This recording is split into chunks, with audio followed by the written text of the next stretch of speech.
The first is what's conformations. This is basically a rotation. And it's sort of been assumed in all my drawings so far, but now I will explicitly say it. Let's say you have a skeletal structure that looks like that. What is this called? That'd be propane. You don't have to draw it like this. This would be identical to drawing it like this.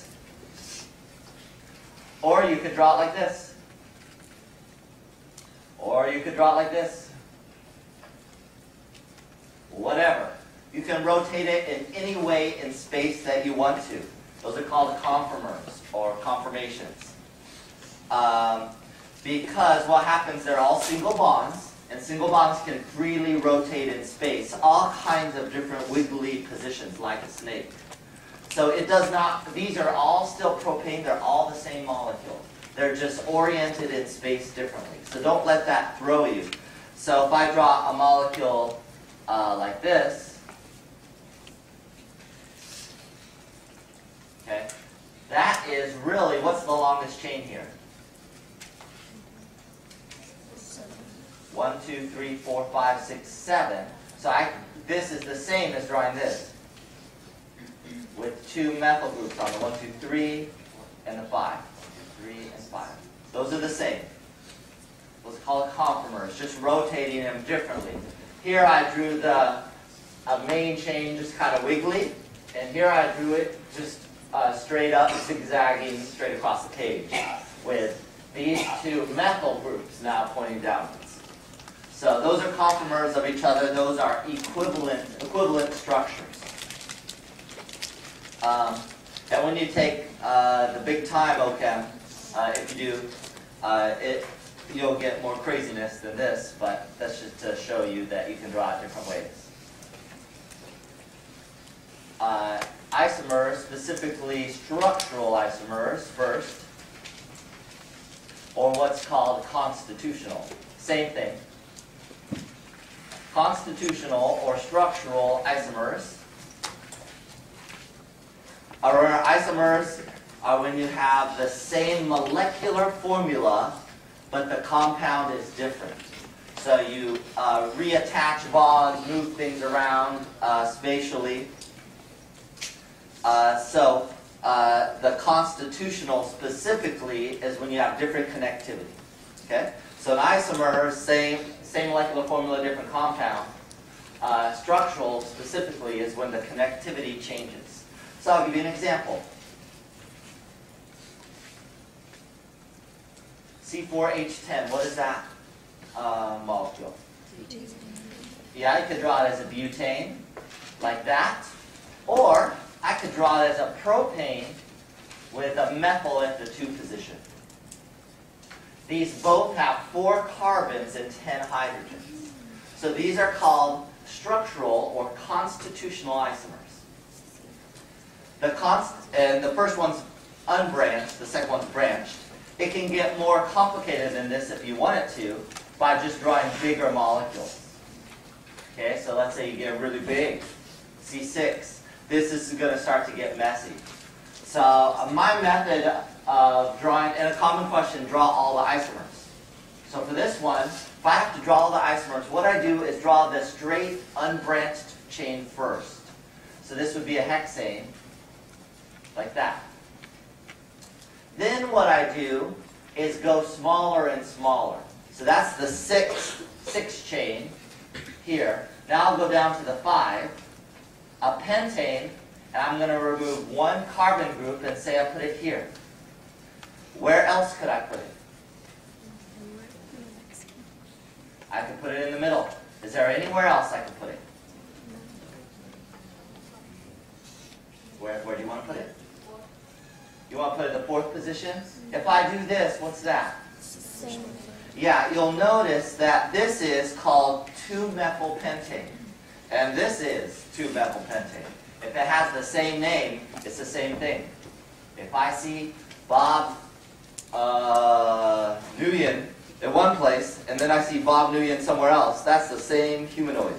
Okay? So, go down to 4, and then Now I have 2 carbons to attach. So I can attach them in a lot of places. I could put them both here. I could put them one here and one here. I could, what else can I do? What else can I do? There's one more. No? I think there. Oh, you want to try an apple? Like this? What's that? This is a conformer of this. This is called 3-methylpentane. And this is 1, 2, 3, 4, 5, 3-methylpentane. So don't draw that one. It's identical.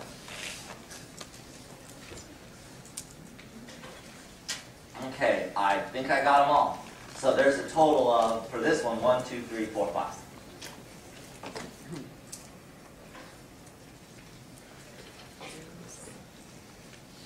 Okay, we can also do geometric isomers. So be ready, any molecule I give you, be able to draw all the isomers of it. Now, just like in transition metals, we have geometric isomers. And you might remember from the transition metals, that's like cis, trans, fac, mer. But with organics, we don't have fac and mer, but we will have cis and trans. Okay? So let me show you some examples of cis and trans.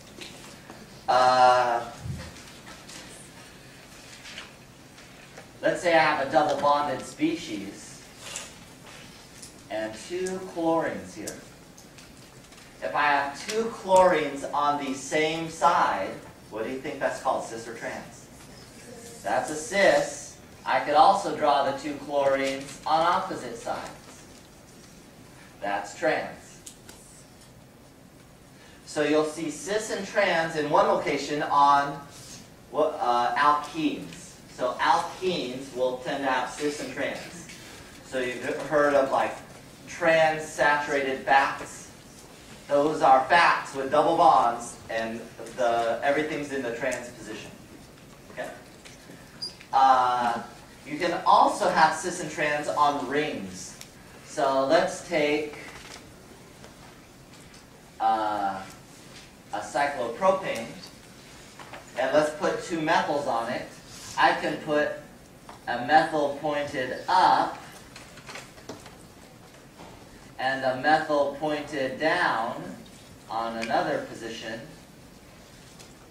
What do you think that's called? This is trans. They're on the opposite sides of the ring. One's pointed kind of, well, I do that kind of funny, but yeah, I should have made this the triangle. This the dash. Okay. That's really ugly. That's so ugly. Okay. Try it again. CH3, H, CH3. That's ugly too. Whatever. Okay. Close enough. Here's a trans. There, one's kind of pointed up above the ring, one's below the ring. And I can draw the cis for a ring when they're both on the same side.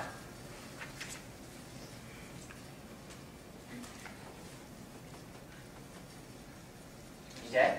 So you can have cis and trans for rings, cis and trans for alkenes. So, for example, if you were going to name this, normally you'd name it 1,2-dimethyl cyclopropane. Okay? 1,2-dimethyl cyclopropane. Now that it has this geometric part, you'd say trans 1,2-dimethyl cyclopropane. So you need to put the trans in front. This would be called cis 1,2-dimethyl cyclopropane. Yeah? Does it matter what side it's pointing or if it's on the same side? Oh, I see what you mean. Does it matter if they're both up or both down? Yeah, It doesn't matter. That's not important for the name. You'll actually find if the 2 methyls were down instead of up, it'd be the same structure. You could rotate it